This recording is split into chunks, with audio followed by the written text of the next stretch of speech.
In this video tutorial, I'm going to share to you on how you can fix Kernel.dll missing on your Windows 11. So let's get started. So go to the Windows search bar and simply type CMD. Click Run as Administrator on the right pane and simply type sfc space / scan now and hit enter. Scan now is just one word and there is no space in between.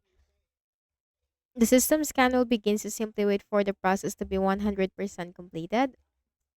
Once this is 100% completed, type exit in the command prompt window and then right click at the start button, shut down or sign out and restart your Windows. Next method, check for your system type, go to the Windows search bar and type system info, click on it under the best match, and then take note of your system type and then open a browser.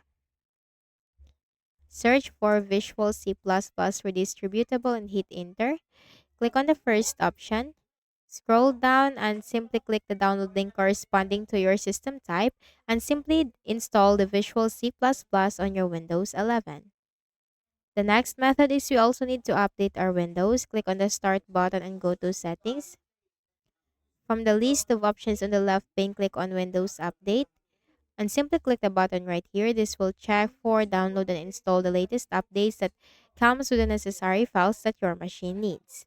So I hope this video helped you. Kindly please do not forget to hit the like button and subscribe to this YouTube channel. Thank you for watching the video.